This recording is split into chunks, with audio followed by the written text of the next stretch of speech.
गुरु जी की साजी नवाजी गुरु रूप गुरु प्यारी साध संगत जी, वाहिगुरु जी का खालसा वाहिगुरु जी की फतेह।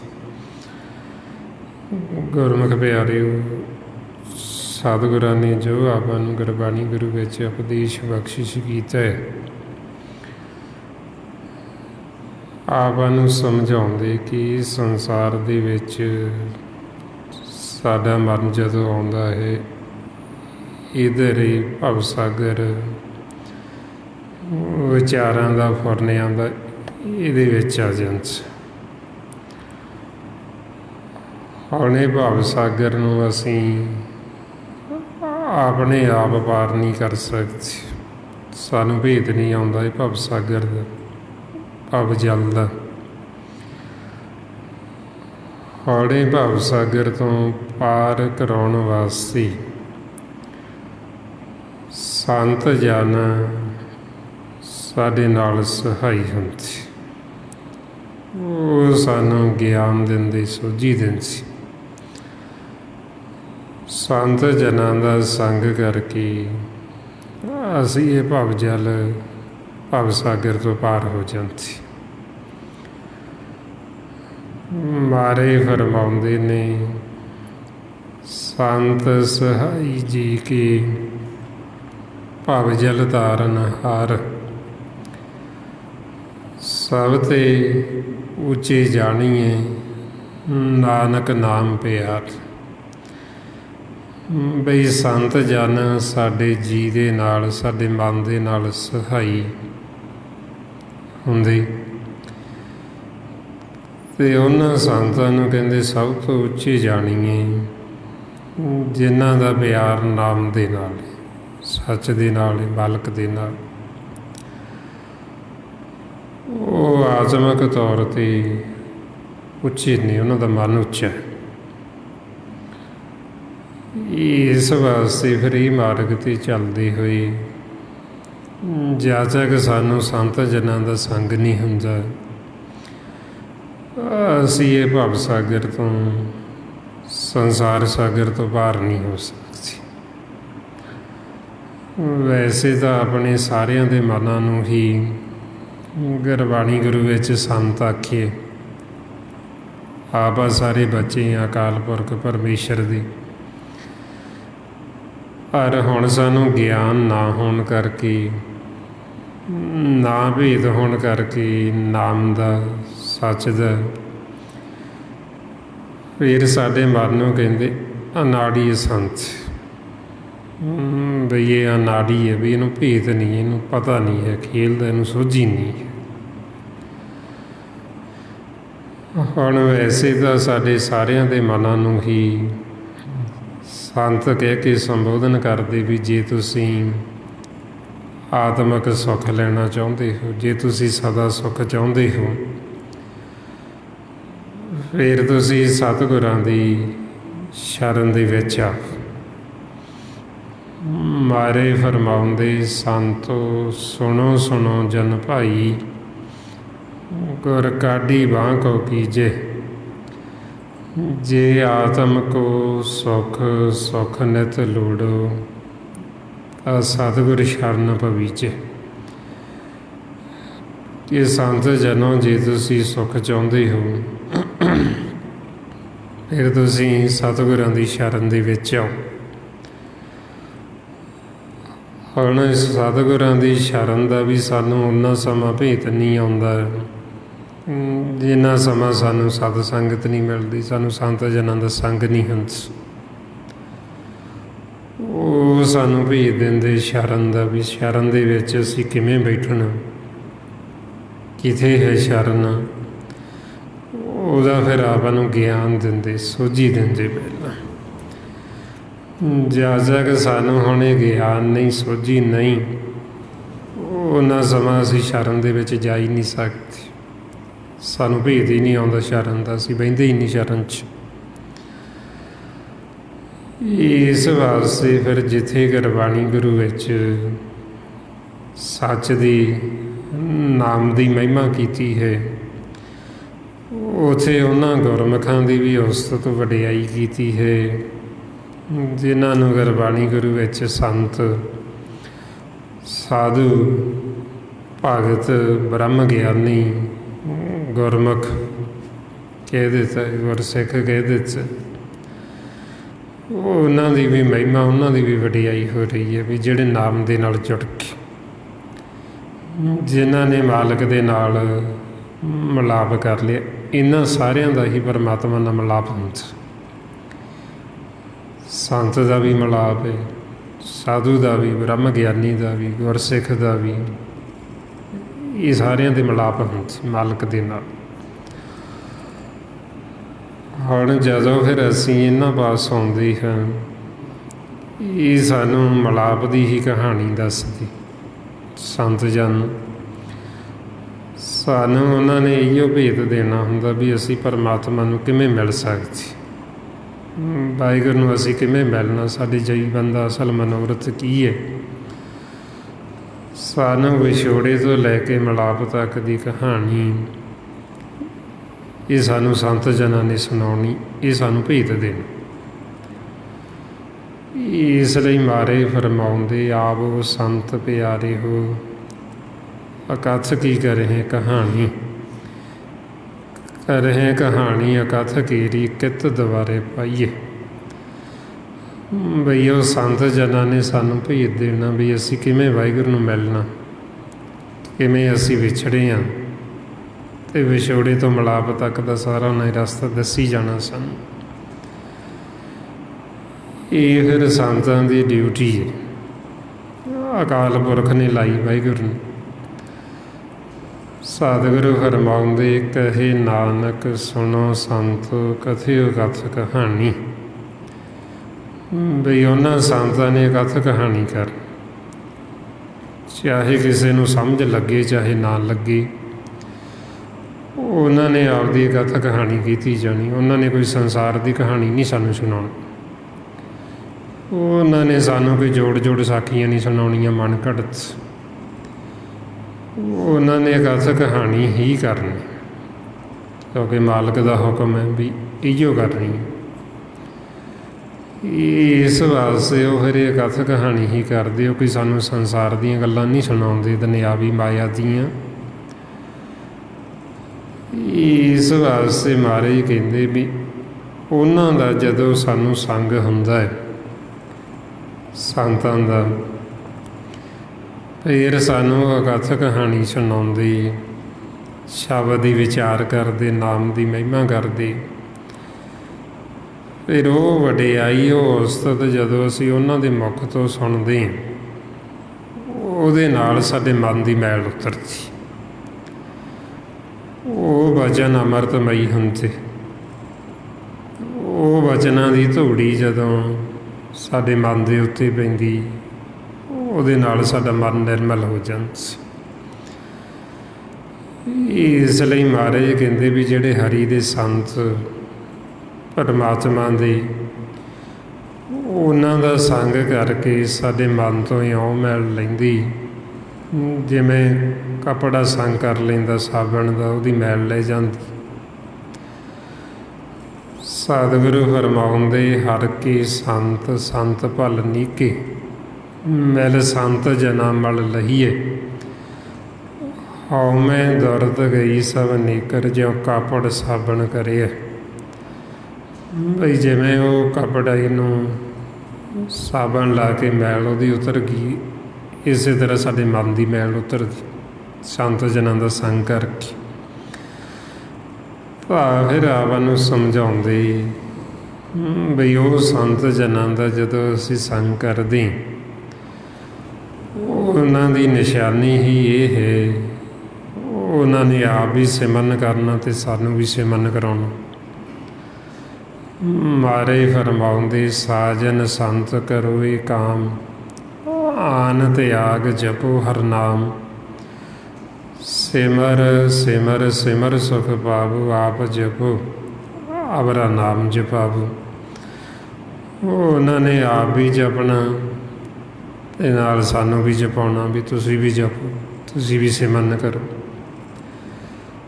ਜਦੋਂ ਅਸੀਂ ਉਹਨਾਂ ਦਾ ਇਹ ਵਚਨ ਮੰਨਦੇ, ਸੰਤ ਜਨਾਂ ਦਾ, ਅਸੀਂ ਸਿਮਰਨ ਅਭਿਆਸ ਕਰਦੇ ਹਾਂ। ਫਿਰ ਜੋ ਸਾਨੂੰ ਗਿਆਨ ਦਿੰਦੇ, ਉਹ ਗਿਆਨ ਨੂੰ ਅਸੀਂ ਹਿਰਦੇ 'ਚ ਵਸਾਉਂਦੇ ਹਾਂ। ਫਿਰ ਇਹ ਸਾਡਾ ਜਿਹੜਾ ਮਨ ਹੈ, ਇਹ ਮਨ ਧੋਤਾ ਜਾਂਦਾ ਅਤੇ ਫਿਰ ਅਸੀਂ ਇਹ ਭਵ ਸਾਗਰ, ਸੰਸਾਰ ਸਾਗਰ ਤੋਂ ਪਾਰ ਹੁੰਦੇ। ਮਾਰੇ ਫਰਮਾਉਂਦੇ, ਸੰਤੋ ਸਾਗਰ ਪਾਰ ਉਤਰੀਏ, ਜੇ ਕੋ ਬਚਨ ਕਮਾਵੇ ਸੰਤਨ ਕਾ, ਸੋ ਗੁਰ ਪ੍ਰਸ਼ਾਦੀ ਤਰੀਏ। ਕਿ ਜੇ ਅਸੀਂ ਸੰਤਾਂ ਦਾ ਬਚਨ ਕਮਾਈਏ, ਜੇ ਅਸੀਂ ਉਹਨਾਂ ਦਾ ਬਚਨ ਮੰਨੀਏ, ਅਤੇ ਅਸੀਂ ਇਹ ਭਵ ਸਾਗਰ, ਸੰਸਾਰ ਸਾਗਰ ਤੋਂ ਤਰ ਸਕਦੇ। ਅਸੀਂ ਆਪਦੇ ਜੀਵਨ ਦਾ ਲਾਹਾ ਖੱਟ ਸਕਦੇ ਹਾਂ ਅਤੇ ਸਾਡਾ ਵਾਹਿਗੁਰੂ ਨਾਲ ਮਿਲਾਪ ਹੋ ਸਕਦਾ, ਜੇ ਅਸੀਂ ਉਹਨਾਂ ਦਾ ਵਚਨ ਕਮਾਈਏ, ਜੇ ਅਸੀਂ ਉਹਨਾਂ ਦਾ ਵਚਨ ਮੰਨੀਏ। ਹੁਣ ਆਪਾਂ ਨੂੰ ਵਚਨ ਕੀ ਕਰਦੇ? ਵਚਨ ਸਾਨੂੰ ਇਹੋ ਕਰਦੇ ਵਾਰ ਵਾਰ ਵੀ ਸਿਮਰਨ ਕਰੋ, ਸਤ ਸੰਗਤ ਕਰੋ, ਅਤੇ ਨਾਲ ਨਾਲ ਜੋ ਸਾਡੇ ਮਨ ਦੀਆਂ ਰਹਿਤਾਂ ਦੱਸਦੇ ਵੀ ਉਹ ਰਹਿਤਾਂ ਰੱਖੋ। ਕਿਸੇ ਨਾਲ ਵੀ ਮਨ ਦੇ ਵਿੱਚ ਵੈਰ ਵਿਰੋਧ ਨਾ ਰੱਖੋ, ਕਿਸੇ ਦੀ ਨਿੰਦਿਆ ਨਾ ਕਰੋ, ਹਉਮੈ ਤੋਂ ਮਨ ਨੂੰ ਰਹਿਤ ਰੱਖੋ, ਲੋਕ ਲਜਾ ਤੋਂ ਉੱਪਰ ਉੱਠੋ। ਜਦੋਂ ਅਸੀਂ ਇਹ ਨਾਲ ਨਾਲ ਪਰਹੇਜ਼ ਰੱਖਦੇ ਹਾਂ, ਇਹ ਨਾਲ ਨਾਲ ਅਸੀਂ ਸਿਮਰਨ ਕਰਦੇ ਹਾਂ, ਅਤੇ ਫਿਰ ਅਸੀਂ ਜਦੋਂ ਵਚਨ ਮੰਨਾਂਗੇ ਸੰਤਾਂ ਦਾ, ਅਤੇ ਅਸੀਂ ਤਰ ਜਾਵਾਂਗੇ। ਇਸ ਵਾਸਤੇ ਫਿਰ ਆਪਾਂ ਨੂੰ ਸਮਝਾਉਂਦੇ ਵੀ ਜਦੋਂ ਅਸੀਂ ਸੰਤਾਂ ਪਾਸ ਜਾਂਦੇ, ਸੰਤਾਂ ਕੋਲ ਅਸੀਂ ਕੀ ਲੈਣ ਜਾਣਾ, ਅਤੇ ਸੰਤਾਂ ਦੀ ਸਾਨੂੰ ਪਰਖ ਕਿਵੇਂ ਆਵੇ ਵੀ ਇਹ ਸੰਤ ਹੈ, ਹਰੀ ਦਾ ਸੰਤ ਹੈ ਕਿ ਜਾਂ ਕਾਲ ਦਾ ਸੰਤ। ਇਹ ਆ ਕਿ ਦੇਸ਼ ਦੇ ਵਿੱਚ ਇਹ ਕਾਲ ਦਾ ਦੇਸ਼, ਜਿੱਥੇ ਆਪਾਂ ਆਏ ਹਾਂ, ਇਹ ਕਾਲ ਦਾ ਦੇਸ਼, ਇਹ ਆਪਣਾ ਦੇਸ਼ ਨਹੀਂ। ਆਪਣਾ ਦੇਸ਼ ਜਿਹੜਾ ਪਰਲੋਕ ਹੈ, ਆਪਾਂ ਇਸ ਲੋਕ ਵਿੱਚ ਆ ਗਏ ਹਾਂ ਕਾਲ ਦੇ ਦੇਸ਼ ਦੇ ਵਿੱਚ। ਹੁਣ ਇੱਧਰ ਕਾਲ ਨੇ ਅਸਲ ਦੀ ਨਕਲ ਤਿਆਰ ਕੀਤੀ ਹੋਈ, ਜਿਵੇਂ ਇੱਕ ਅਸਲ ਹੁੰਦੀ ਇੱਕ ਨਕਲ ਹੁੰਦੀ। ਹੁਣ ਇਹ ਕਾਲ ਕੀ ਕਰਦਾ, ਨਕਲ ਤਿਆਰ ਕਰ ਦਿੰਦਾ। ਉੱਧਰੋਂ ਪਰਮਾਤਮਾ ਦੇ ਸੰਤ ਨੇ ਤੇ ਇੱਧਰੋਂ ਕਾਲ ਨੇ ਆਪਦੇ ਸੰਤ ਬਣਾ ਦਿੱਤੇ ਵੀ ਤਾਂ ਕਿ ਜੀਵਾਂ ਨੂੰ ਅਸਲੀਅਤ ਦਾ ਭੇਦ ਨਾ ਆਵੇ, ਇਹਨਾਂ ਨੂੰ ਅਸਲ ਦਾ ਪਤਾ ਨਾ ਲੱਗ ਜੇ, ਵੀ ਇਹਨਾਂ ਨੂੰ ਕਦੇ ਗਿਆਨ ਕਿਤੇ ਸੋਝੀ ਨਾ ਹੋ ਜੇ, ਇੱਥੋਂ ਨਿਕਲ ਨਾ ਜਾਣ। ਉਹਨੇ ਆਪਦੇ ਸੰਤ ਬਣਾ ਕੇ ਬਿਠਾ ਦਿੱਤੇ। ਹੁਣ ਜਿਹੜੇ ਜੀਵ ਸਤ ਸੰਗਤ ਨਹੀਂ ਕਰਦੇ, ਜਿਨ੍ਹਾਂ ਨੂੰ ਨਹੀਂ ਭੇਤ, ਜਦੋਂ ਉਹ ਉਹਨਾਂ ਪਾਸ ਜਾਂਦੇ ਉਹ ਉਹਨਾਂ ਨੂੰ ਹੋਰ ਭਰਮ 'ਚ ਪਾ ਦਿੰਦੇ, ਕਿਉਂਕਿ ਸੰਤਾਂ ਦਾ ਕੰਮ ਹੈ ਪਰਮਾਤਮਾ ਦੇ ਜਿਹੜੇ ਉਹਨਾਂ ਨੇ ਤਾਂ ਭਰਮ 'ਚੋਂ ਸਾਨੂੰ ਬਾਹਰ ਕੱਢਣਾ। ਉਹਨਾਂ ਨੇ ਤਾਂ ਸਾਡਾ ਇਹ ਦੁੱਖ ਕਲੇਸ਼ ਨੇ ਜਿਹੜੇ ਇਹਦਾ ਕਾਰਨ ਦੱਸਣਾ ਵੀ ਇਹਦਾ ਕਾਰਨ ਕੀ ਹੈ ਅਤੇ ਅਸੀਂ ਕਿਵੇਂ ਇਹ ਦੁੱਖਾਂ ਕਲੇਸ਼ਾਂ ਤੋਂ ਉੱਪਰ ਉੱਠ ਸਕਦੇ ਹਾਂ। ਉਹਨਾਂ ਨੇ ਸਾਨੂੰ ਸਿਮਰਨ ਅਭਿਆਸ ਦੱਸਣਾ, ਉਹਨਾਂ ਨੇ ਸਾਨੂੰ ਪਿਆਰ ਦਾ ਮਾਰਗ ਦੱਸਣਾ। ਜਿਹੜੇ ਹਰੀ ਦੇ ਸੰਤ ਨੇ, ਜਿਹੜੇ ਕਾਲ ਦੇ ਸੰਤ ਨੇ, ਉਹਨਾਂ ਨੇ ਸਾਨੂੰ ਇਹ ਪ੍ਰੇਮ ਦਾ ਮਾਰਗ ਨਹੀਂ ਦੱਸਣਾ, ਉਹਨਾਂ ਨੇ ਸਾਨੂੰ ਦੁਬਿਧਾ 'ਚ ਪਾਉਣਾ। ਉਹਨਾਂ ਨੇ ਸਾਡੇ ਅੰਦਰ ਹੋਰ ਵਹਿਮ, ਹੋਰ ਭਰਮ, ਹੋਰ ਸ਼ੰਕੇ ਪੈਦਾ ਕਰ ਦੇਣੇ। ਉਹਨਾਂ ਨੇ ਸਾਡੇ ਅੰਦਰ ਹੋਰ ਦੁਬਿਧਾ ਪੈਦਾ ਕਰ ਦੇਣੀ। ਜਿਵੇਂ ਮਹਾਰਾਜ ਕਹਿੰਦੇ ਵੀ ਜੀਵ ਦੇ ਅੰਦਰ ਅਗਨ ਤਾਂ ਪਹਿਲਾਂ ਹੀ ਬਲਦੀ ਹੈ, ਦੁਰਮਤ ਦੀ ਅਗਨ ਦੇ ਵਿੱਚ ਤਾਂ ਪਹਿਲਾਂ ਹੀ ਜੀਵ ਸੜਦੇ ਪਏ ਨੇ। ਜਦੋਂ ਅਨਾੜੀ ਸੰਤਾਂ ਪਾਸ ਜਾਂਦੇ, ਉਹ ਬਲਦੀ ਦੇ ਵਿੱਚ ਹੋਰ ਤੇਲ ਪਾ ਦਿੰਦੇ, ਤੇਲ ਪਾ ਕੇ ਉਹ ਹੋਰ ਦੁਰਮਤ ਦੀ ਅਗਨ ਹੋਰ ਭੜਕ ਉੱਠਦੀ। ਉਹ ਜੀਵਾਂ ਨੇ ਸੁਖੀ ਤਾਂ ਕੀ ਹੋਣਾ, ਉਹ ਹੋਰ ਧੜਿਆਂ 'ਚ ਵੰਡੇ ਜਾਂਦੇ, ਉਹ ਹੋਰ ਵੈਰ ਵਿਰੋਧ 'ਚ ਚਲੀ ਜਾਂਦੀ। ਮਾਰੇ ਫਰਮਾਉਂਦੇ ਨੇ, ਚੱਲੇ ਨਾਮ ਵਿਸਾਰ ਤਾਵਣ ਤਤਿਆ, ਬਲਦੀ ਅੰਦਰ ਤੇਲ ਦੁਬਿਧਾ ਘਤਿਆ। ਇਹ ਜਿਹੜੀ ਦੁਬਿਧਾ ਇਹ ਬਲਦੀ ਦੇ ਵਿੱਚ ਤੇਲ ਦਾ ਕੰਮ ਕਰਦੀ।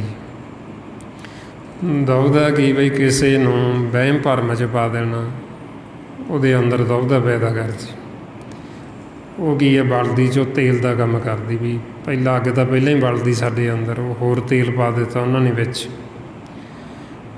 ਉਹ ਤੇਲ ਪਾ ਕੇ ਹੋਰ ਅਗਨ ਭੜਕ ਉੱਠੀ। ਇਸ ਵਾਸਤੇ ਫਿਰ ਸਾਨੂੰ ਸੰਤਾਂ ਦੀ ਪਹਿਚਾਣ ਦੱਸੀ ਗੁਰਬਾਣੀ ਗੁਰੂ ਵਿੱਚ, ਵੀ ਜਦੋਂ ਅਸੀਂ ਸੰਤਾਂ ਪਾਸ ਜਾਈਏ ਸਾਨੂੰ ਉਹਨਾਂ ਦੀ ਪਹਿਚਾਣ ਕਿਵੇਂ ਆਵੇ, ਸਾਨੂੰ ਕਿਵੇਂ ਪਤਾ ਲੱਗੇ ਵੀ ਇਹ ਹਰੀ ਦਾ ਸੰਤ ਹੈ ਕਿ ਜਾਂ ਇਹ ਕਾਲ ਦਾ ਸੰਤ। ਫਿਰ ਆਪਾਂ ਨੂੰ ਦੱਸਦੇ ਵੀ ਜਦੋਂ ਅਸੀਂ ਸੰਤਾਂ ਪਾਸ ਜਾਈਏ ਅਸੀਂ ਉਹਨਾਂ ਤੋਂ ਪੁੱਛਣਾ ਕੀ। ਸੰਤਾਂ ਤੋਂ ਆਪਾਂ ਜਾ ਕੇ ਪੁੱਛਣਾ ਹੁੰਦਾ ਵੀ ਤੁਸੀਂ ਸਾਨੂੰ ਦੱਸੋ ਪਰਮਾਤਮਾ ਕਿਹੋ ਜਿਹਾ ਹੈ, ਵਾਹਿਗੁਰੂ ਕਿਹੋ ਜਿਹਾ ਹੈ, ਅਸੀਂ ਤਾਂ ਉਹਨੂੰ ਭੁੱਲ ਹੀ ਚੁੱਕੇ। ਤੁਸੀਂ ਸੰਤ ਹੋ ਅਤੇ ਸੰਤਾਂ ਨੂੰ ਨੌਕਰ ਰੱਖਿਆ, ਚਾਕਰ ਰੱਖਿਆ ਪਰਮਾਤਮਾ ਦੀ। ਤੁਸੀਂ ਸਾਨੂੰ ਪਰਮਾਤਮਾ ਦਾ ਸੰਦੇਸ਼ਾ ਦੇਵੋ ਬਈ ਪਰਮਾਤਮਾ ਸਾਨੂੰ ਜੀਵਾਂ ਨੂੰ ਕੀ ਕਹਿਣਾ ਚਾਹੁੰਦਾ, ਕੀ ਸਮਝਾਉਣਾ ਚਾਹੁੰਦੇ ਨੇ। ਸਾਨੂੰ ਸੱਚ ਦਾ, ਪਰਮਾਤਮਾ ਦਾ ਭੇਦ ਦੇਵੋ, ਸਾਨੂੰ ਨਾਮ ਦਾ ਭੇਦ ਦੇਵੋ, ਸਾਨੂੰ ਆਪਣੇ ਘਰ ਦੀ ਕੋਈ ਗੱਲ ਸੁਣਾਓ ਮਾਲਕ ਦੀ। ਇਹ ਅਸੀਂ ਸੰਤਾਂ ਤੋਂ ਪੁੱਛਣਾ ਹੁੰਦਾ।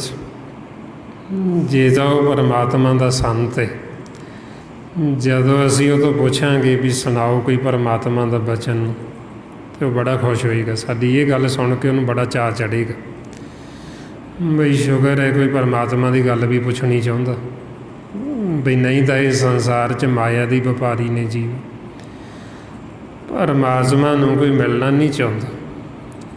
ਪਰਮਾਤਮਾ ਨੂੰ ਜੀਵ ਤਾਂ ਮੰਨਦੇ ਵੀ ਉਹਨਾਂ ਦਾ ਸਵਾਰਥ ਹੈ ਵਿੱਚ, ਸਵਾਰਥ ਕਰਕੇ ਮੰਨਦੇ ਨੇ, ਕਿਸੇ ਨਾ ਕਿਸੇ ਮੰਗ ਕਰਕੇ ਮੰਗਦੇ ਨੇ, ਮੰਨਦੇ ਨੇ ਵੀ ਸਾਡੀ ਆਹ ਮੰਗ ਪੂਰੀ ਹੋ ਜੇ। ਮਤਲਬ ਵੀ ਉੱਦਾਂ ਪਿਆਰ ਨਹੀਂ, ਪਰਮਾਤਮਾ ਨੂੰ ਮਿਲਣ ਵਾਸਤੇ ਨਹੀਂ ਸਿਮਰਨ ਕਰਦੇ, ਗੁਰਬਾਣੀ ਪੜ੍ਹਦੇ, ਸੰਸਾਰ ਦੀਆਂ ਮੰਗਾਂ ਵਾਸਤੇ ਪੜ੍ਹਦੇ ਨੇ ਵੀ ਸਾਡੀ ਆਹ ਇੱਛਾ ਪੂਰੀ ਹੋ ਜੇ, ਸਾਡੀ ਆਹ ਮੰਗ ਪੂਰੀ ਹੋ ਜੇ। ਅਤੇ ਜਦੋਂ ਅਸੀਂ ਸੰਤਾਂ ਨੂੰ ਪੁੱਛਦੇ ਹਾਂ ਵੀ ਸਾਨੂੰ ਦੱਸੋ ਕੋਈ ਮਿਲਾਪ ਦੀ ਗੱਲ, ਅਤੇ ਇਹੀਓ ਅਸੀਂ ਉਹਨਾਂ ਤੋਂ ਪੁੱਛਣਾ ਹੁੰਦਾ। ਕੀ ਪੁੱਛਣਾ? ਮਹਾਰਾਜ ਕਹਿੰਦੇ, ਪੁੱਛੋ ਸੰਤੋ ਮੇਰਾ ਠਾਕਰ ਕੈਸਾ, ਹਿਉ ਰਾਪੂ ਦਿਓ ਸੰਦੇਸਾ। ਬਈ ਤੁਸੀਂ ਸੰਤ ਹੋ ਅਤੇ ਸਾਨੂੰ ਦੱਸੋ ਵੀ ਸਾਡਾ ਜੋ ਠਾਕਰ ਮਾਲਕ ਉਹ ਕਿਹੋ ਜਿਹਾ, ਅਸੀਂ ਉਹਨੂੰ ਕਿਵੇਂ ਮਿਲ ਸਕਦੇ। ਜਦੋਂ ਆਪਾਂ ਉਹਨਾਂ ਤੋਂ ਪੁੱਛਦੇ ਹਾਂ ਫਿਰ ਉਹ ਸਾਨੂੰ ਸਾਰੀ ਇਹ ਮਿਲਾਪ ਦੀ ਕਹਾਣੀ ਦੱਸਦੇ। ਫਿਰ ਉਹ ਸਾਨੂੰ ਸਾਰਾ ਭੇਦ ਦਿੰਦੇ ਵੀ ਕਿਵੇਂ ਅਸੀਂ ਪਰਮਾਤਮਾ ਨੂੰ ਮਿਲ ਸਕਦੇ। ਰਸਤੇ ਵਿੱਚ ਕੀ ਕੀ ਰੁਕਾਵਟਾਂ ਨੇ, ਉਹ ਰੁਕਾਵਟਾਂ ਨੂੰ ਅਸੀਂ ਕਿਵੇਂ ਪਾਸੇ ਹਟਾਉਣਾ। ਰਸਤੇ ਵਿੱਚ ਕੀ ਕੀ ਨਿਸ਼ਾਨੀਆਂ ਪ੍ਰਗਟ ਹੁੰਦੀਆਂ, ਕਿਹੜੇ ਕਿਹੜੇ ਸ਼ਬਦ ਪ੍ਰਗਟ ਹੁੰਦੇ, ਉਹ ਸ਼ਬਦ ਕਿੱਥੇ ਕਿੱਥੇ ਸਾਡੇ ਅੰਦਰ ਵੱਜਦੇ, ਉਹ ਸਾਰਾ ਫਿਰ ਸਾਨੂੰ ਅੰਦਰ ਦਾ ਭੇਦ ਦਿੱਤੀ ਜਾਂਦੇ, ਸਾਰਾ ਸਾਨੂੰ ਦੱਸੀ ਜਾਂਦੀ। ਹੁਣ ਇਹ ਤਾਂ ਹੈ ਉਹ ਜਿਹੜੇ ਹਰੀ ਦੇ ਸੰਤ ਪਰਮਾਤਮਾ ਦੇ, ਉਹਨਾਂ ਨੇ ਸਾਨੂੰ ਕੋਈ ਸੰਸਾਰ ਦੀ ਦੁਨਿਆਵੀ ਨਹੀਂ, ਕੋਈ ਗੱਲ ਮਾਇਆ ਦੀ ਨਹੀਂ। ਉਹਨਾਂ ਨੇ ਅਸੀਂ ਕੋਈ ਸੰਤਾਂ ਨੂੰ ਜਾ ਕੇ ਇਹ ਥੋੜ੍ਹੀ ਪੁੱਛਣਾ ਹੁੰਦਾ, ਜਿਵੇਂ ਸੰਸਾਰ 'ਚ ਤਾਂ ਜੀਵ ਨੂੰ ਇਹੀ ਨਹੀਂ ਪਤਾ ਬਈ ਕਿ ਸੰਤਾਂ ਕੋਲ ਅਸੀਂ ਲੈਣ ਕੀ ਜਾਣਾ। ਉਹ ਤਾਂ ਕੋਈ ਜਾਣਦਾ ਹੈ ਮੇਰਾ ਸਰੀਰ ਨਹੀਂ ਠੀਕ ਰਹਿੰਦਾ ਜੀ, ਮੇਰੇ ਸਰੀਰ ਨੂੰ ਆਹ ਬਿਮਾਰੀ ਲੱਗੀ, ਇਹਦਾ ਕੋਈ ਇਲਾਜ ਦੱਸ ਦਿਓ। ਸਾਡਾ ਕਾਰੋਬਾਰ ਨਹੀਂ ਚੱਲਦਾ, ਸਾਡਾ ਕਾਰੋਬਾਰ ਕਿਵੇਂ ਵਧੀਆ ਚੱਲੇ, ਉਹਦੇ ਬਾਰੇ ਕੋਈ ਸ਼ਬਦ ਦੇ ਦਿਓ ਸਾਨੂੰ। ਸਾਡੇ ਕੋਈ ਬੱਚਾ ਨਹੀਂ ਹੈ, ਸਾਡੇ ਬੱਚੇ ਹੋ ਜਾਣ, ਉਹਦੇ ਬਾਰੇ ਸਾਨੂੰ ਕੁਛ ਦੱਸ ਦਿਓ। ਸਾਡਾ ਘਰ-ਬਾਰ ਨਹੀਂ ਬਣਦਾ, ਸਾਡਾ ਘਰ-ਬਾਰ ਬਣ ਜੇ, ਉਹਦੇ ਬਾਰੇ ਸਾਨੂੰ ਕੁਛ ਦੱਸ ਦਿਓ। ਜਾਣੀ ਦੀ ਜੀਵ ਸੰਸਾਰ ਦੀਆਂ ਮੰਗਾਂ ਲੈ ਕੇ ਜਾਂਦੇ, ਅਤੇ ਜੇ ਅਸੀਂ ਇਹ ਮੰਗਾਂ ਹਰੀ ਦੇ ਸੰਤਾਂ ਕੋਲ ਲੈ ਕੇ ਜਾਵਾਂਗੇ ਅਤੇ ਉਹਨਾਂ ਨੇ ਸਾਨੂੰ ਇਹ ਸਾਰੀਆਂ ਮੰਗਾਂ ਦਾ ਇੱਕੋ ਹੀ ਹੱਲ ਦੱਸਣਾ ਵੀ ਤੁਸੀਂ ਸਿਮਰਨ ਕਰੋ। ਤੁਸੀਂ ਪਰਮਾਤਮਾ ਦਾ ਸਿਮਰਨ ਕਰੋਗੇ ਅਤੇ ਤੁਹਾਡੇ ਸਾਰੇ ਕਾਰਜ ਰਾਸ ਆ ਜਾਣਗੇ। ਤੁਸੀਂ ਸਿਮਰਨ ਕਰੋਗੇ ਅਤੇ ਕੋਈ ਵਿਘਨ ਨਹੀਂ ਪੈਣਾ, ਪ੍ਰਭ ਸਿਮਰਤ ਕਿਛ ਵਿਘਨ ਨਾ ਲਾਗੇ। ਅਤੇ ਜਿਹੜਾ ਕਾਲ ਦਾ ਸੰਤ ਹੈ, ਅਨਾੜੀ ਸੰਤ,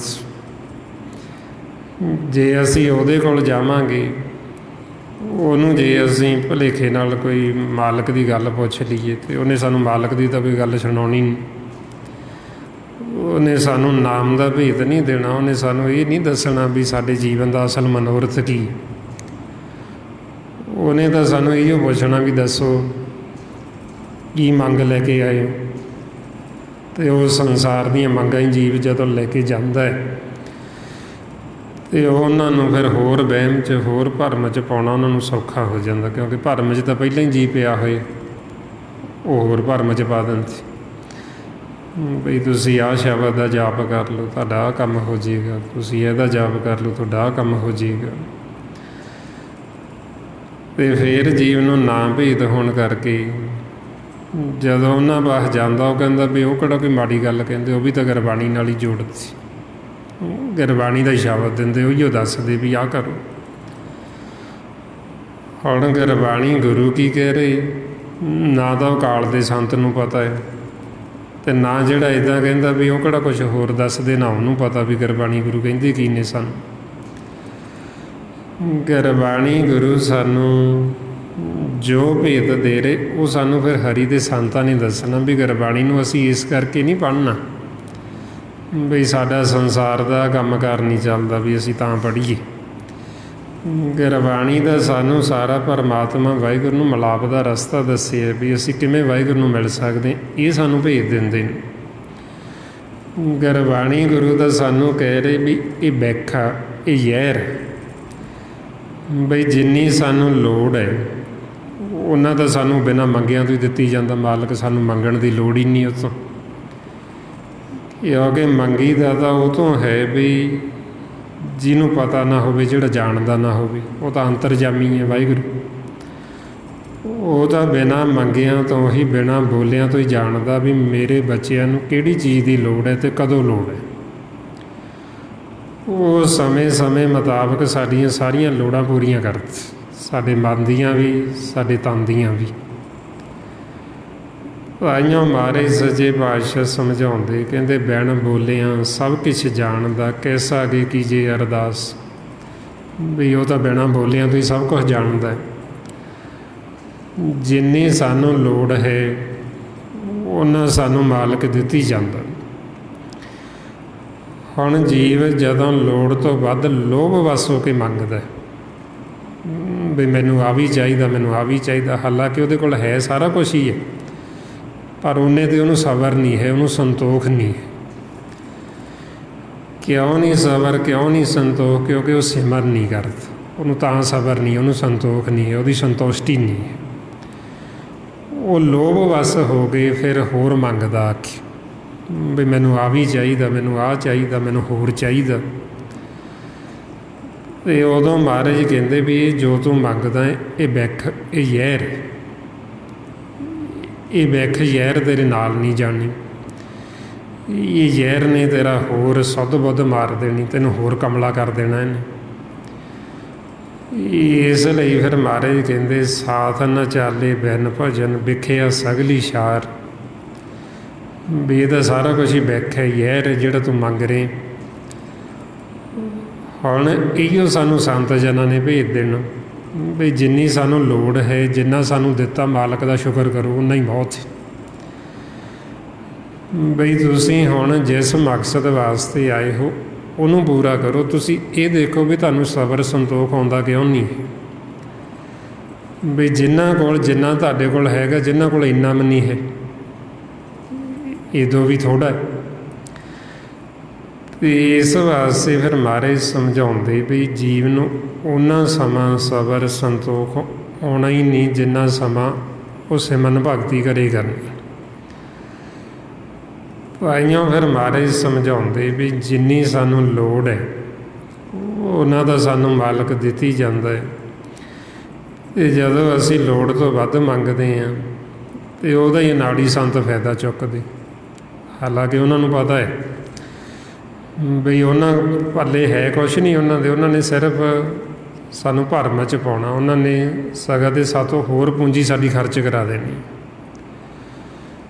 ਉਹਨਾਂ ਨੇ ਸਾਨੂੰ ਦੇਖਣਾ ਵੀ ਹੋਰ ਵਹਿਮ ਭਰਮ 'ਚ ਪਾ ਕੇ ਵੀ ਤੁਹਾਡੇ ਘਰ ਕਿਸੇ ਨੇ ਕੁਛ ਕੀਤਾ ਹੋਏ, ਤੁਹਾਡਾ ਤਾਂ ਨਹੀਂ ਕਾਰੋਬਾਰ ਚੱਲਦਾ, ਤਾਂ ਨਹੀਂ ਤੁਹਾਡੇ ਘਰੇ ਧਨ ਰੁਕਦਾ। ਅਤੇ ਉਹਨਾਂ ਜੀਵਾਂ ਨੇ ਪੁੱਛਣਾ ਵੀ ਉਹਦਾ ਇਲਾਜ ਕੀ ਹੈ? ਉਹਦਾ ਇਲਾਜ ਇਹ ਹੈ ਜੀ ਫਿਰ ਪਾਠ ਕਰਾਓ। ਕਿਹੜਾ ਪਾਠ ਕਰਾਈਏ? ਸੰਪਟ ਪਾਠ ਕਰਾ ਲਓ। ਅਤੇ ਭੇਟਾ ਕਿੰਨੀ? ਲੱਖ ਰੁਪਈਏ ਤੋਂ ਲੈ ਕੇ 50,000 ਲੱਖ ਇੰਨੀ ਭੇਟਾ ਲੱਗੇਗੀ। ਅਤੇ ਉਹ ਦੇਖ ਲਓ ਵੀ ਜਿਹੜੀ ਸੀਗੀ ਪੂੰਜੀ ਉਹ ਵੀ ਖਰਚ ਪੈਂਦਾ ਜੀ। ਇੱਕ ਵਾਰ ਇੱਕ ਗੁਰਮੁਖ ਸੀ, ਉਹ ਮਿਲੇ ਅਤੇ ਉਹਨਾਂ ਨੂੰ ਵੀ ਇੱਦਾਂ ਨਾੜੀ ਸੰਤਾਂ ਦੇ ਉਹ ਹੱਥੇ ਚੜ੍ਹੇ ਹੋਏ। ਜਿੰਨੀ ਉਹਨਾਂ ਦੀ ਜ਼ਮੀਨ ਜਾਇਦਾਦ ਸੀ ਉਹ ਵੀ ਸਾਰੀ ਉਹਨਾਂ ਨੇ ਵਗਾਤੀ। ਜਿਹੜਾ ਉਹਨਾਂ ਦਾ ਘਰ ਸੀ ਉਹ ਘਰ ਵੀ ਵਿਕ ਗਿਆ, ਦੁਕਾਨ ਸੀ ਦੁਕਾਨ ਵੀ ਵਿਕ ਗਈ।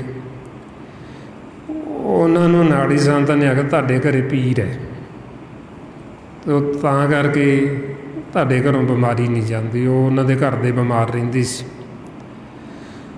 ਅਤੇ ਉਹ ਸਾਰਾ ਕੁਛ ਹੀ ਉਹਨਾਂ ਦਾ ਬਕਾ ਦਿੱਤਾ ਉਹਨਾਂ ਨੇ। ਕਿਸੇ ਨੇ ਆਖਿਆ ਸੰਪਟ ਪਾਠ ਕਰਾ ਲਓ, ਕਿਸੇ ਨੇ ਆਖਿਆ ਕੁਛ ਕਰਾ ਲਓ। ਉਹ ਜਿੰਨੀ ਪੂੰਜੀ ਸੀ ਉਹ ਸਾਰੀ ਉਹ ਖਰਚਤੀ ਉਹਨਾਂ ਨੇ। ਅਤੇ ਫਿਰ ਚਲੋ ਆਪਣਾ ਉੱਧਰ ਸਮਾਗਮ ਸੀ ਅਤੇ ਉਹ ਆਏ ਗੁਰਮੁਖ ਅਤੇ ਉਹਨਾਂ ਨੇ ਵਿਚਾਰ ਸੁਣੀ। ਅਤੇ ਉਹ ਜਦੋਂ ਵਿਚਾਰ ਵੀ ਇਹੀਓ ਚੱਲ ਪਈ ਅਨਾੜੀ ਸੰਤਾਂ ਦੀ, ਕਿਉਂਕਿ ਮਾਲਕ ਤਾਂ ਜਾਣਦੇ ਜਦੋਂ ਜੀਵ ਸੰਗਤ 'ਚ ਆਉਂਦੇ ਵੀ ਉਹਨੇ ਸਾਨੂੰ ਉਹੀਓ ਸੁਣਾਉਣਾ ਹੁੰਦਾ ਪਰਮਾਤਮਾ ਨੇ। ਜੋ ਸਾਡਾ ਸ਼ੰਕਾ ਹੁੰਦਾ ਉਹਨੇ ਸ਼ੰਕਾ ਨੂੰ ਵਿਰਤ ਕਰਨਾ ਹੁੰਦਾ। ਉਹ ਜਦੋਂ ਉਹੀਓ ਵਿਚਾਰ ਚੱਲੀ ਅਤੇ ਉਹ ਕਹਿੰਦੇ ਇਹ ਤਾਂ ਸਾਰੀ ਮੇਰੀ ਕਹਾਣੀ ਹੈ, ਤੁਸੀਂ ਤਾਂ ਸਾਰਾ ਹੀ ਮੇਰਾ ਸੁਣਾਤਾ ਵੀ ਜੋ ਮੇਰੇ ਨਾਲ ਬੀਤੀ। ਅਤੇ ਉਹਨਾਂ ਨੂੰ ਦੱਸਿਆ ਵੀ ਇਹ ਤਾਂ ਆਪਾਂ ਨੂੰ ਗੁਰਬਾਣੀ ਗੁਰੂ 'ਚ ਮਹਾਰਾਜ ਨੇ ਭੇਜ ਦਿੱਤਾ, ਸਮਝਾਇਆ ਹੋਏ। ਅਤੇ ਫਿਰ ਉਹਨਾਂ ਨੂੰ ਸਮਝ ਲੱਗੀ, ਫਿਰ ਸਿਮਰਨ ਕਰਨ ਲੱਗੇ ਅਤੇ ਫਿਰ ਬੜਾ ਪਛਤਾਉਣ ਵੀ ਅਸੀਂ ਤਾਂ ਉਹਨਾਂ ਦੇ ਹੱਥੇ ਚੜ੍ਹ ਕੇ ਸਾਰਾ ਕੁਛ ਹੀ ਗਵਾ ਬੈਠੇ। ਸੋ ਇਸ ਕਰਕੇ ਫਿਰ ਆਪਾਂ ਨੂੰ ਮਹਾਰਾਜ ਨੇ ਤਾਂ ਇਹ ਗਿਆਨ ਦਿੱਤਾ ਹੋਇਆ, ਸਮਝਾਇਆ ਹੋਇਆ ਵੀ ਉਹਨਾਂ ਨੂੰ ਤੁਸੀਂ ਸੰਤ ਨਾ ਸਮਝਿਓ ਜਿਹੜੇ ਸਾਨੂੰ ਇਸ ਤਰ੍ਹਾਂ ਵਹਿਮਾਂ ਭਰਮਾਂ 'ਚ ਪਾਉਂਦੇ ਨੇ। ਮਹਾਰਾਜ ਕਹਿੰਦੇ ਵੀ ਜਿਨ੍ਹਾਂ ਦੇ ਹੱਥਾਂ 'ਚ ਵੱਡੀਆਂ ਵੱਡੀਆਂ ਮਾਲਾ ਫੜੀਆਂ ਹੋਣ, ਗਲਾਂ 'ਚ ਮਾਲਾ ਪਾਈਆਂ ਹੋਣ, ਹੱਥਾਂ ਦੇ ਵਿੱਚ ਲੋਟੇ ਫੜੇ ਹੋਣ, ਵੀ ਉਹ ਹਰੀ ਦੇ ਸੰਤ ਨਹੀਂ, ਉਹ ਠੱਗ ਨੇ। ਉਹਨਾਂ ਨੇ ਸਾਡੇ ਨਾਲ ਠੱਗੀ ਮਾਰ ਕੇ ਜਿਹੜੀ ਪੂੰਜੀ ਸਾਡੇ ਕੋਲ ਇਕੱਠੀ ਕੀਤੀ ਹੋਈ ਉਹ ਵੀ ਉਹਨਾਂ ਨੇ ਖਰਚ ਕਰਾ ਦੇਣੀ। ਮਹਾਰਾਜ ਸੱਚੇ ਪਾਤਸ਼ਾਹ ਕਹਿੰਦੇ ਗੱਲੀ ਜਿੰਨੀ ਜਪ ਮਾਲੀਆਂ, ਲੋਟੇ ਹੱਥ ਨਿਵੱਗ। ਓਏ ਹਰ ਕੇ ਸੰਤ ਨਾ ਆਖੀਏ, ਬਨਾਰਸ ਕੇ ਠੱਗ। ਵੀ ਉਹ ਹਰੀ ਦੇ ਸੰਤ ਨਹੀਂ ਹੈ, ਉਹ ਠੱਗ ਨੇ। ਉਹਨਾਂ ਨੇ ਸਾਨੂੰ ਹੋਰ ਵਹਿਮਾਂ ਭਰਮਾਂ 'ਚ ਪਾਉਣਾ, ਉਹਨਾਂ ਨੇ ਸਾਡੇ ਅੰਦਰ ਹੋਰ ਸ਼ੰਕੇ ਪੈਦਾ ਕਰਨੀ। ਸੋ ਇਸ ਵਾਸਤੇ ਆਪਾਂ ਨੂੰ ਫਿਰ ਸਮਝਾਉਂਦੇ ਵੀ ਇਹ ਸਾਰੇ ਦਾ ਇਲਾਜ ਸਿਮਰਨ ਹੈ। ਜੇ ਅਸੀਂ ਸਿਮਰਨ ਕਰਾਂਗੇ ਤੇ ਸਾਡਾ ਸਾਰਾ ਕੁਝ ਹੀ ਠੀਕ ਹੋ ਜਾਣਾ, ਕਿਉਂਕਿ ਸਾਡੇ ਮਨ ਦਾ ਸੰਤੁਲਨ ਵਿਗੜਿਆ ਹੋਇਆ। ਜਦ ਤੱਕ ਅਸੀਂ ਸਿਮਰਨ ਨਹੀਂ ਕਰਦੇ, ਇਹਨਾਂ ਚੀਜ਼ਾਂ ਦੇ ਨਾਲ ਸਾਡੇ ਮਨ ਦਾ ਸੰਤੁਲਨ ਨਹੀਂ ਠੀਕ ਹੋਣ ਲੱਗਿਆ। ਜੇ ਅਸੀਂ ਕਹਾਂਗੇ ਸਾਡਾ ਕਾਰੋਬਾਰ ਵਧੀਆ ਚੱਲ ਪਵੇ, ਚਲੋ ਚੱਲ ਵੀ ਪਿਆ, ਤੇ ਫਿਰ ਕਿਹੜਾ ਮਨ ਨੇ ਠੀਕ ਹੋ ਜਾਣਾ? ਮਨ ਨੇ ਤਾਂ ਫਿਰ ਉਹ ਕਮਲਾ ਹੀ ਰਹਿਣਾ। ਜੇ ਅਸੀਂ ਆਖੀਏ ਸਾਡੇ ਕੋਲ ਧਨ ਦੌਲਤ ਨਹੀਂ, ਹੋਰ ਬਹੁਤ ਆ ਗਈ, ਚਲੋ ਕਰੋੜਾਂਪਤੀ ਬਣ ਗਏ, ਤੇ ਫਿਰ ਕਿਹੜਾ ਅਸੀਂ ਕਮਲਿਆਂ ਨੇ ਠੀਕ ਹੋ ਜਾਣਾ? ਉਹ ਕਮਲਾ ਮਨ ਤਾਂ ਕਮਲੇ ਦਾ ਫਿਰ ਕਮਲਾ ਹੀ ਰਹਿਣਾ। ਕਿਉਂਕਿ ਮਹਾਰਾਜ ਸੱਚੇ ਪਾਤਸ਼ਾਹ ਕਹਿੰਦੇ ਵੀ ਮਨ ਦਾ ਜਿਹੜਾ ਹੈ, ਮਨ ਦਾ ਜਿਹੜਾ ਖੇਲ ਉਹ ਹੋਰ ਹੈ। ਮਨ ਦੀ ਜਿਹੜੀ ਖੁਰਾਕ, ਮਨ ਦੀ ਖੁਰਾਕ ਹੋਰ ਹੈ, ਮਨ ਦਾ ਪਹਿਨਣਾ ਹੋਰ ਹੈ, ਮਨ ਵਾਸਤੇ ਤੀਰਥ ਹੋਰ ਹੈ, ਮਨ ਦਾ ਧਨ ਹੋਰ ਹੈ। ਇਹ ਸਰੀਰ ਦਾ ਜਿਹੜਾ ਸਾਰਾ, ਇਹ ਸਰੀਰ ਦਾ ਵੱਖਰਾ ਹੈ, ਮਨ ਦਾ ਵੱਖਰਾ ਹੈ। ਸਾਰੀ ਕਹਾਣੀ ਮਨ ਦੀ। ਹੁਣ ਇਹਨਾਂ ਚੀਜ਼ਾਂ ਦੇ ਨਾਲ ਸਾਡੇ ਮਨ ਦੀ ਤ੍ਰਿਪਤੀ ਨਹੀਂ ਹੁੰਦੀ, ਤਾਂਹੀਓ ਸਾਰਾ ਕੁਝ ਹੁੰਦੇ ਸੁਣਦੇ ਵੀ ਜੀਵ ਕੋਲ, ਫਿਰ ਵੀ ਉਹਦੇ ਮਨ ਦੀ ਤ੍ਰਿਪਤੀ ਨਹੀਂ ਹੈ। ਫਿਰ ਵੀ ਉਹਨੂੰ ਚਿੰਤਾ ਲੱਗੀ, ਫਿਰ ਵੀ ਉਹਨੂੰ ਫਿਕਰ ਲੱਗੇ, ਫਿਰ ਵੀ ਚੈਨ ਨਹੀਂ, ਨਾ ਦਿਨੇ ਚੈਨ ਹੈ ਨਾ ਰਾਤ ਨੂੰ ਚੈਨ, ਭੱਜਾ ਫਿਰਦਾ ਵਿਚਾਰਾਂ 'ਚ। ਇਸ ਵਾਸਤੇ ਫਿਰ ਮਹਾਰਾਜ ਕਹਿੰਦੇ ਵੀ ਇਹ ਸਾਨੂੰ ਭੇਦ ਹਰੀ ਦੇ ਸੰਤਾਂ ਨੇ ਦੇਣਾ ਵੀ ਅਸੀਂ ਕਿਵੇਂ ਇਹ ਦੁੱਖਾਂ ਤੋਂ ਉੱਪਰ ਉੱਠ ਸਕਦੇ। ਉਹਦੇ ਵਾਸਤੇ ਫਿਰ ਆਪਾਂ ਨੂੰ ਇਹ ਇਕੱਥ ਕਹਾਣੀ ਸੁਣਾਉਂਦੇ, ਮਾਲਕ ਨੂੰ ਮਿਲਾਪ ਦਾ ਰਸਤਾ ਦੱਸਦੇ, ਤੇ ਨਾਲ ਨਾਲ ਆਪਾਂ ਨੂੰ ਸਿਮਰਨ ਅਭਿਆਸ ਦੱਸਦੇ। ਜਦੋਂ ਫਿਰ ਆਪਾਂ ਇਹ ਸਤਸੰਗਤ ਕਰਦੇ ਹਾਂ, ਫਿਰ ਉਹ ਆਪਾਂ ਨੂੰ ਆਪਣੇ ਜੀਵਨ ਦਾ ਅਸਲ ਮਕਸਦ ਦੱਸਦੇ ਵੀ ਸਾਡੇ ਜੀਵਨ ਦਾ ਅਸਲ ਮਕਸਦ ਕੀ ਹੈ, ਕਾਹਦੇ ਵਾਸਤੇ ਅਸੀਂ ਸੰਸਾਰ 'ਚ ਆਏ ਹਾਂ, ਕੀ ਲੈਣ ਵਾਸਤੇ ਆਏ ਹਾਂ, ਅਤੇ ਅਸੀਂ ਕੀ ਕਰਨਾ ਹੈ ਸਾਡੇ ਮਨ ਨੇ। ਆਪਾਂ ਨੂੰ ਫਿਰ ਸਮਝਾਉਂਦੇ ਵੀ ਸਾਡਾ ਅਸਲ ਮਨੋਰਥ ਹੈ ਪਰਮਾਤਮਾ ਨੂੰ ਮਿਲਣਾ, ਅਤੇ ਸਾਡੇ ਮਨ ਦਾ ਅਸਲ ਕਰਮ ਹੈ ਇਹ ਸਿਮਰਨ ਕਰਨਾ। ਮਹਾਰਾਜ ਫਰਮਾਉਂਦੇ ਰਾਮ ਸਿਮਰ ਇਹਾ ਤੇਰੇ ਕਾਜ ਹੈ, ਵੀ ਇਹ ਤੇਰਾ ਕਾਰਜ ਹੈ। ਅਸਲ ਪਰਮਾਤਮਾ ਦਾ ਸਿਮਰਨ ਕਰ। ਜਿਨ੍ਹਾਂ ਨੇ ਫਿਰ ਸਿਮਰਨ ਅਭਿਆਸ ਕੀਤਾ, ਉਹਨਾਂ ਦੇ ਕਿਸੇ ਕਾਰਜ ਦੇ ਵਿੱਚ ਕੋਈ ਵਿਘਨ ਪੈਂਦਾ ਹੀ ਨਹੀਂ। ਸੰਸਾਰ ਦੇ ਵਿੱਚ ਵੀ ਉਹ ਸਹਿਜ ਸੁਭਾਅ ਚੱਲੀ, ਅਤੇ ਜਦੋਂ ਇੱਥੋਂ ਜਾਂਦੇ ਦਰਗਾਹ ਪਰਲੋਕ 'ਚ, ਉੱਥੇ ਵੀ ਉਹਨਾਂ ਨੂੰ ਮਾਣ ਹੈ, ਉਹਨਾਂ ਦਾ ਮੁੱਖ ਉੱਥੇ ਵੀ ਉਜਲ ਹੈ। ਮਾਰੇ ਫਰਮਾਉਂਦੇ ਜਿਨ ਜਿਨ ਨਾਮ ਧਿਆਇਆ ਤਿਨ ਕੀ ਕਾਜ ਸਰੀ, ਹਰ ਗੁਰਪੂਰਾ ਆਰਾਧਿਆ ਦਰਗੇ ਸੱਚ ਖਰੀ। ਵੀ ਜਿਨ੍ਹਾਂ ਨੇ ਆਰਾਧਨਾ ਕੀਤੀ ਸਤਿਗੁਰੂ ਦੀ, ਗੁਰੂ ਦੀ, ਸ਼ਬਦ ਦੀ, ਨਾਮ ਦੀ, ਉਹਨਾਂ ਦੇ ਕਿਸੇ ਵੀ ਕਰਮ 'ਚ ਕੋਈ ਵਿਘਨ ਨਹੀਂ ਪਿਆ। ਜਿਨ੍ਹਾਂ ਨੂੰ ਪਰਮਾਤਮਾ ਦਾ ਨਾਮ ਪਿਆਰਾ ਲੱਗਦਾ, ਉਹਨਾਂ ਦੇ ਕਾਰਜ ਮਾਲਕ ਖੁਦ ਕਰ ਦਿੰਦਾ, ਸਹਿਜ ਸੁਭਾਅ ਕਰੀ ਜਾਂਦਾ। ਜਿਹੜੇ ਸਾਡੇ ਚਿੱਤ ਚੇਤੇ ਵੀ ਨਹੀਂ ਹੁੰਦੇ, ਉਹ ਵੀ ਮਾਲਕ ਕਰ ਦਿੰਦਾ। ਸਤਿਗੁਰੂ ਕਹਿੰਦੇ ਅਚਿੰਤ ਕੰਮ ਕਰੀ ਪ੍ਰਭ ਤਿਨ ਕੀ, ਜਿਨ ਹਰ ਕਾ ਨਾਮ ਪਿਆਰਾ। ਜਦੋਂ ਸਾਨੂੰ ਨਾਮ ਪਿਆਰਾ ਲੱਗਣ ਲੱਗ ਜਾਂਦਾ ਨਾ, ਸਾਡੇ ਚਿੰਤੀ ਕੰਮ ਹੋਈ ਜਾਂਦੇ, ਸਹਿਜ ਸੁਭਾਈ ਆਪਣੇ ਆਪ ਹੀ।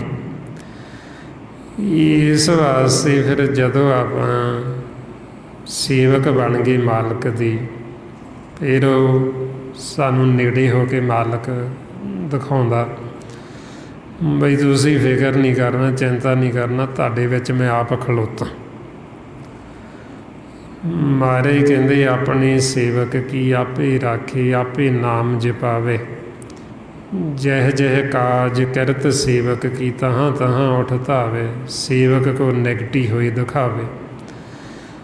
ਆਪਣੇ ਸੇਵਕਾਂ ਨੂੰ ਨੇੜੇ ਹੋ ਕੇ ਮਾਲਕ ਦਿਖਾਉਂਦਾ ਵੀ ਤੁਹਾਡੇ ਮੈਂ ਨਾਲ ਹਾਂ ਹਮੇਸ਼ਾ, ਅਤੇ ਤੁਹਾਡੇ ਕਿਸੇ ਕਰਮ 'ਚ ਕੋਈ ਵਿਘਨ ਨਹੀਂ ਪਏਗਾ।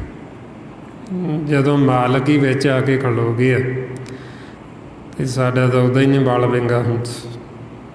ਇਸ ਵਾਸਤੇ ਫਿਰ ਭਗਤਾਂ ਦੇ ਕਾਰਜ ਮਾਲਕ ਨੇ ਆਪ ਕੀਤੇ। ਜਿਵੇਂ ਆਪਾਂ ਭਗਤਾਂ ਦਾ ਜੀਵਨ ਦੇਖਦੇ ਹਾਂ, ਗੁਰੂ ਸਾਹਿਬ ਗੁਰਬਾਣੀ ਗੁਰੂ ਵਿੱਚ ਉਹਨਾਂ ਭਗਤਾਂ ਦੀ ਮਹਿਮਾ ਕਰਦੇ, ਵਡਿਆਈ ਕਰਦੇ, ਬਈ ਕਿਵੇਂ ਜਦੋਂ ਮਾਲਕ ਨੂੰ ਭਗਤਾਂ ਨੇ ਮਿਲਾਪ ਕਰ ਲਿਆ ਮਾਲਕ ਨਾਲ, ਅਤੇ ਫਿਰ ਉਹਨਾਂ ਨੇ ਜੋ ਜੋ ਉਹਨਾਂ ਦੀ ਇੱਛਾ ਸੀ ਉਹਨਾਂ ਨੇ ਸਾਰਾ ਕੁਛ ਹੀ ਮੰਗ ਲਿਆ, ਵੀ ਸਾਨੂੰ ਆਹ ਵੀ ਚਾਹੀਦਾ, ਤਨ ਦੀ ਜਿਹੜੀ ਲੋੜ ਹੈ ਸਾਡੀ ਆਹ ਵੀ ਮੰਗ ਪੂਰੀ ਕਰ। ਭਾਈਓ ਫਿਰ ਮੰਗਣ 'ਚ ਫਰਕ ਹੈ। ਮੰਗਦੇ ਭਗਤ ਵੀ ਨੇ, ਗੁਰਮੁਖ ਵੀ ਮੰਗਦੇ, ਪਰ ਉਹ ਮਾਲਕ ਦੇ ਸਨਮੁਖ ਹੋ ਕੇ ਮੰਗਦੇ। ਜਿਵੇਂ ਮਾਂ ਪਿਓ ਹੈ, ਸਾਹਮਣੇ ਮਾਲਕ ਬੈਠਾ ਹੈ, ਆਪਾਂ ਬੈਠੇ ਹਾਂ, ਅਤੇ ਫਿਰ ਜਿਵੇਂ ਸੰਸਾਰੀ ਤੌਰ 'ਤੇ ਬੱਚੇ ਮਾਂ ਪਿਓ ਤੋਂ ਮੰਗਦੇ, ਇਸੇ ਤਰ੍ਹਾਂ ਹੀ ਆਪਣਾ ਮਾਤਾ ਪਿਤਾ ਜੇ ਸਾਨੂੰ ਕਿਸੇ ਚੀਜ਼ ਦੀ ਲੋੜ ਹੈ ਆਪਾਂ ਉਹ ਤੋਂ ਮੰਗ ਲੈਂਦੇ। ਮਹਾਰਾਜ ਕਹਿੰਦੇ ਮਾਧਵੇ ਕੈਸੇ ਬਣੇ ਤੁਮ ਸੰਗੇ, ਆਪ ਨਾ ਦੇਹੋ ਤਾਂ ਲੇਹੂ ਮੰਗੇ। ਵੀ ਜੇ ਤੂੰ ਆਪ ਨਹੀਂ ਦੇਂਗਾ, ਵੈਸੇ ਤਾਂ ਉਹ ਆਪ ਹੀ ਦੇ ਦਿੰਦਾ, ਜੇ ਉਹ ਨਹੀਂ ਵੀ ਦਿੰਦਾ ਤਾਂ ਭਗਤ ਮੰਗ ਲੈਂਦੇ ਵੀ ਸਾਨੂੰ ਆਹ ਚੀਜ਼ ਦੀ ਲੋੜ ਹੈ ਜੀ, ਦਿਓ ਸਾਨੂੰ। ਇਸੇ ਤਰ੍ਹਾਂ ਹੀ ਫਿਰ ਭਗਤਾਂ ਨੇ ਮੰਗੇ। ਜਿਵੇਂ ਭਗਤ ਧੰਨਾ ਜੀ, ਉਹ ਮੰਗਦੇ ਵੀ ਸਾਨੂੰ ਆਹ ਚੀਜ਼ਾਂ ਚਾਹੀਦੀਆਂ, ਦਾਲ ਚਾਹੀਦੀ, ਸੀਧਾ ਚਾਹੀਦਾ, ਘਿਓ ਚਾਹੀਦਾ, ਵੀ ਸਾਨੂੰ ਉਹ ਦਾਣਾ ਚਾਹੀਦਾ ਕਣਕ ਦਾ ਜਿਹਨੂੰ 7 ਸੀਆਂ ਲੱਗੀਆਂ ਹੋਣ। ਜਿਵੇਂ ਉਹ ਮੋਟਾ ਦਾਣਾ ਹੁੰਦਾ, ਵਧੀਆ ਕਣਕ। ਜਿਵੇਂ ਹੁਣ ਤਾਂ ਇੰਨਾ ਸਮਾਂ ਨਹੀਂ ਜੀਵ ਲਾਉਂਦੇ, ਉਦੋਂ ਪਹਿਲਾਂ ਪੁਰਾਣੇ ਸਮੇਂ 'ਚ ਕੀ ਕਰਦੇ ਸੀ ਵੀ ਇੱਕ ਵਾਰੀ ਪੈਲੀ ਨੂੰ ਵਾਹ ਕੇ ਛੱਡ ਦਿੰਦੇ, ਫਿਰ 2 ਵਾਰੀ, ਤੀਜੀ ਵਾਰੀ, ਜਿਹਨੂੰ 7 ਵਾਰੀ ਵਾਹ ਕੇ ਛੱਡਿਆ ਹੁੰਦਾ। ਫਿਰ ਉਹਦੇ ਵਿੱਚ ਜਿਹੜੀ ਕਣਕ ਹੁੰਦੀ, ਉਹ ਕਣਕ ਬਹੁਤ ਵਧੀਆ ਕਣਕ ਹੁੰਦੀ ਆ, ਮੋਟਾ ਦਾਣਾ। ਅਤੇ ਭਗਤ ਧੰਨਾ ਜੀ ਕਹਿੰਦੇ ਮੈਨੂੰ ਉਹ ਕਣਕ ਚਾਹੀਦੀ ਹੈ ਵਧੀਆ, ਜਿਹਨੂੰ 7 ਸੀਆਂ ਲੱਗੀਆਂ ਹੋਣ। ਇੱਦਾਂ ਨਹੀਂ ਵੀ ਉਹ ਉੱਦਾਂ ਹੀ ਮਾਮੂਲੀ ਜੀ ਨਹੀਂ ਚਾਹੀਦੀ, ਵਧੀਆ ਚਾਹੀਦੀ। ਫਿਰ ਮੈਨੂੰ ਇੱਕ ਗਾਂ ਵੀ ਚਾਹੀਦੀ, ਜਿਹੜੀ ਲਵੇਰੀ, ਜਿਹੜੀ ਦੁੱਧ ਦਿੰਦੀ ਹੋਵੇ, ਮੈਨੂੰ ਕਿਸੇ ਤੋਂ ਮੰਗਣ ਦੀ ਲੋੜ ਨਹੀਂ। ਫਿਰ ਮੈਨੂੰ ਇੱਕ ਘੋੜੀ ਚਾਹੀਦੀ, ਜਿਵੇਂ ਉਸ ਸਮੇਂ ਉਦੋਂ ਚੱਲ ਗੱਡੀਆਂ ਤਾਂ ਨਹੀਂ ਸੀ, ਉਦੋਂ ਘੋੜੀਆਂ 'ਤੇ ਜੀਵ ਸਫ਼ਰ ਕਰਦੇ ਸੀ, ਉਹਨਾਂ ਨੇ ਘੋੜੀ ਮੰਗੀ ਵੀ ਜਾਣਾ ਹੁੰਦਾ ਕਿਤੇ, ਘੋੜੀ ਚਾਹੀਦੀ। ਫਿਰ ਉਹਨਾਂ ਨੇ ਆਖਿਆ ਵੀ ਇੱਕ ਗੀਹਨ ਘਰ ਵਾਲੀ ਚਾਹੀਦੀ, ਜਿਹੜੀ ਸਤੋ ਗੁਣੀ ਹੋਵੇ, ਨਾਲ ਨਾਲ ਸਿਮਰਨ ਕਰੇ ਅਤੇ ਸਾਡੇ ਵਿਚਾਰ ਇੱਕ ਹੋਣ, ਇੱਕ ਦੂਸਰੇ ਦੇ ਨਾਲ ਸਾਡੇ ਵਿਚਾਰ ਪੂਰੇ ਮਿਲਦੇ ਹੋਣ। ਉਹ ਸਾਰਾ ਕੁਛ ਫਿਰ ਮਾਲਕ ਤੋਂ ਉਹਨਾਂ ਨੇ ਮੰਗਿਆ, ਅਤੇ ਮਾਲਕ ਨੇ ਉਹਨਾਂ ਦੀਆਂ ਸਾਰੀਆਂ ਇੱਛਾਵਾਂ ਸੀ ਜਿਹੜੀਆਂ ਪੂਰੀਆਂ ਕੀਤੀਆਂ। ਅਤੇ ਮਾਰੇ ਫਰਮਾਉਂਦੇ ਗੋਪਾਲ ਤੇਰਾ ਆਰਤ, ਜੋ ਜਨ ਤੁਮਰੀ ਭਗਤ ਕਰਨ ਤੇ ਤਿੰਨ ਕੇ ਕਾਜ ਸਵਾਰਤ। ਦਾਲ ਸੀਧਾ ਮਾਂਗੂ ਘਿਓ, ਹਮਰੀ ਖੁਸ਼ੀ ਕਰੇ ਨਿਤ ਜੀਓ। ਪਨੀਆਂ ਸ਼ਾਦਨ ਨੀਕਾ, ਨਾਜ ਮਾਂਗੂ 7 ਸੀਕਾ। ਗਊ ਭੈਂਸ ਮਾਂਗੂ ਲਵੇਰੀ, ਇੱਕ ਤਾਜਨ ਤੁਰੀ ਚੰਗੇਰੀ। ਘਰ ਕੀ ਗੀਹਨ ਚੰਗੀ, ਜਨ ਧੰਨਾ ਲੇਵੇ ਮੰਗੀ। ਇਹ ਸਾਰਾ ਕੁਛ ਉਹਨਾਂ ਨੇ ਮੰਗਿਆ, ਅਤੇ ਮੰਗਿਆ ਕਦੋਂ? ਮਾਲਕ ਨੂੰ ਮਿਲ ਕੇ, ਪਰਮਾਤਮਾ ਦੇ ਸਨਮੁਖ ਹੋ ਕੇ ਮਿਲਾਪ ਤੋਂ ਬਾਅਦ ਮੰਗੇ। ਹੁਣ ਆਪਣੇ ਮੰਗਣ 'ਚ ਫਰਕ ਹੈ। ਅਸੀਂ ਮਾਲਕ ਨੂੰ ਤਾਂ ਮਿਲਦੇ ਨਹੀਂ, ਅਸੀਂ ਉੱਦਾਂ ਹੀ ਮੰਗੀ ਜਾਂਦੇ। ਅਤੇ ਮਾਲਕ ਕਹਿੰਦੇ ਵੀ ਕੋਈ ਨਹੀਂ, ਜੇ ਤੁਹਾਨੂੰ ਕੁਛ ਚਾਹੀਦਾ ਵੀ ਤੁਸੀਂ ਪਹਿਲਾਂ ਘਰੇ ਤਾਂ ਆਵੋ, ਤੁਸੀਂ ਘਰ ਆ ਕੇ ਮੈਨੂੰ ਮਿਲੋ ਤਾਂ ਸਹੀ। ਜੇ ਉਹ ਤੁਸੀਂ ਮੰਗੋਗੇ ਤੁਹਾਡੀ ਸਾਰੀ ਇੱਛਾ ਮੈਂ ਪੂਰੀ ਕਰਾਂਗਾ। ਤੁਸੀਂ ਪਹਿਲਾਂ ਇੱਕ ਵਾਰ ਘਰੇ ਆਵੋ, ਘਰ ਆ ਕੇ ਮੇਰੇ ਸਨਮੁਖ ਹੋਵੋ, ਮੈਨੂੰ ਮਿਲੋ ਤਾਂ ਸਹੀ। ਤੁਸੀਂ ਮੈਨੂੰ ਤਾਂ ਮਿਲਦੇ ਹੀ ਨਹੀਂ, ਮੇਰੇ ਨਾਲ ਤੁਸੀਂ ਗੱਲਬਾਤ ਨਹੀਂ ਕਰਦੇ, ਅਤੇ ਤੁਸੀਂ ਉੱਦਾਂ ਹੀ ਮੰਗੀ ਜਾਂਦੇ ਹੋ। ਇਸ ਵਾਸਤੇ ਫਿਰ ਜਦੋਂ ਅਸੀਂ ਮੰਗਦੇ ਹਾਂ, ਅਸੀਂ ਕਾਲ ਪਾਸੋਂ ਮੰਗਦੇ, ਅਤੇ ਜਿਹੜੇ ਗੁਰਮੁਖ ਨੇ ਉਹ ਅਕਾਲ ਪਾਸੋਂ ਮੰਗਦੇ, ਪਰਮਾਤਮਾ ਪਾਸੋਂ ਮੰਗਦੇ। ਤਾਂ ਕਰਕੇ ਮੰਗਣ 'ਚ ਅੰਤਰ ਹੈ, ਫਰਕ ਹੈ। ਇਹ ਆਪਾਂ ਨੂੰ ਕਹਿੰਦੇ ਵੀ ਜੇ ਮੰਗਣਾ ਤਾਂ ਪਹਿਲਾਂ ਘਰੇ ਆਵੋ, ਮਾਲਕ ਦੇ ਸਨਮੁਖ ਹੋਵੋ, ਅਤੇ ਫਿਰ ਮੰਗੋ ਵੀ ਕੀ ਚਾਹੀਦਾ। ਫਿਰ ਤਾਂ ਸਾਨੂੰ ਮਾਲਕ ਹੀ ਪੁੱਛ ਲੈਂਦਾ ਵੀ ਦੱਸੋ, ਜੋ ਤੁਹਾਡੀ ਇੱਛਾ ਹੋਈ ਉਹ ਪੂਰੀ ਹੋਏਗੀ, ਦੱਸੋ ਕੀ ਚਾਹੀਦਾ। ਜਿਵੇਂ ਗੁਰੂ ਅਰਜਨ ਦੇਵ ਜੀ ਮਹਾਰਾਜ ਜਦੋਂ ਘਰ ਗਏ, ਮਾਲਕ ਨੇ ਉਹਨਾਂ ਤੋਂ ਪੁੱਛਿਆ ਵੀ ਦੱਸੋ ਤੁਹਾਡੀ ਕੀ ਇੱਛਾ, ਕੀ ਚਾਹੀਦਾ। ਜਦੋਂ ਮਾਲਕ ਆਪਾਂ ਤੋਂ ਇੱਦਾਂ ਪੁੱਛਦਾ ਨਾ, ਉੱਥੇ ਸਾਡੀ ਕੋਈ ਇੱਛਾ ਹੀ ਨਹੀਂ ਰਹਿੰਦੀ ਜਾ ਕੇ, ਉੱਥੇ ਇੱਛਾ ਹੀ ਖਤਮ ਹੋ ਜਾਂਦੀਆਂ, ਸੰਸਾਰ ਦੀਆਂ ਮੰਗਾਂ ਹੀ ਖਤਮ ਹੋ ਜਾਂਦੀਆਂ ਸਾਰੀਆਂ।